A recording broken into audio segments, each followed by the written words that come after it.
They didn't answer you. Not when you needed them to. Not when your hands were shaking from holding back everything you wanted to say. Not when your messages went unread. Not when you screamed without sound. They didn't answer. And maybe that silence was louder than anything they could have said.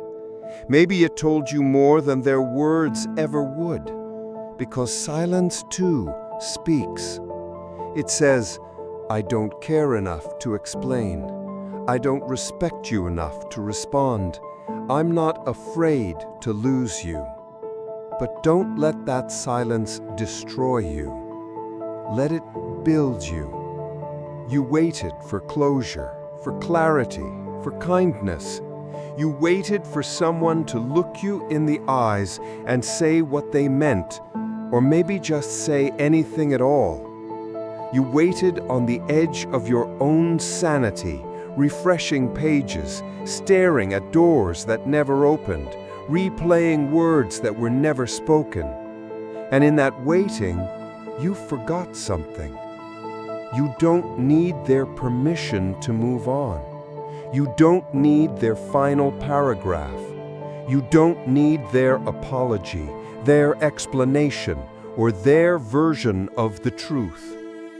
Their silence is their version. Their silence is the answer. And you're still here, still breathing, still standing in the aftermath of all the noise that never came. There is a certain kind of peace in silence. Not at first. At first, it's violent. It screams in your ears. It burns in your chest. It swallows your questions whole. But if you sit with it long enough, if you stop running from it, stop trying to fill it with what-ifs and maybe-theys and if-onlys, you'll find something buried deep beneath the quiet. Freedom. Because silence isn't just their answer. It's your opportunity to reclaim your voice, to stop begging for the bare minimum, to stop knocking on locked doors, to stop shrinking yourself for someone who can't even be bothered to whisper back. Some people disappear not because they're cowards, but because they know that if they spoke, their words would damn them.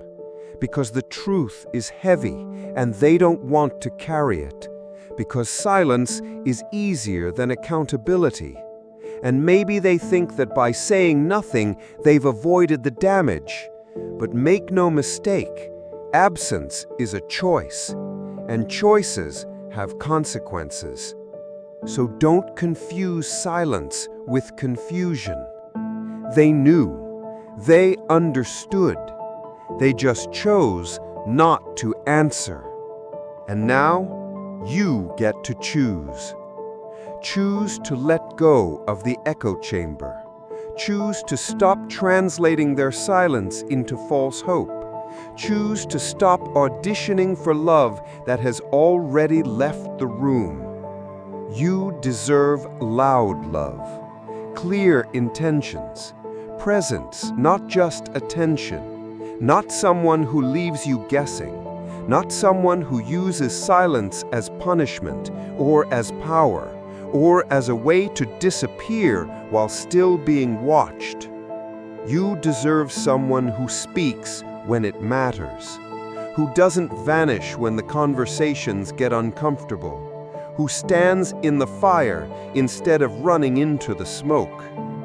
But before that person shows up, you need to become that person for yourself. You need to be the one who doesn't ghost their own needs. You need to be the one who stops answering silence with more silence. You need to look in the mirror and say, I heard you not speaking, and I finally understand what that means. It means you weren't afraid to lose me, but I should be afraid to lose myself trying to make you talk. You don't chase whispers. You don't bargain with silence. You rise from it. So let them say nothing. Let them disappear behind their unread messages and unanswered calls.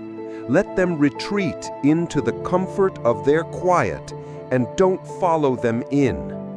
Because you, my friend, have your own voice.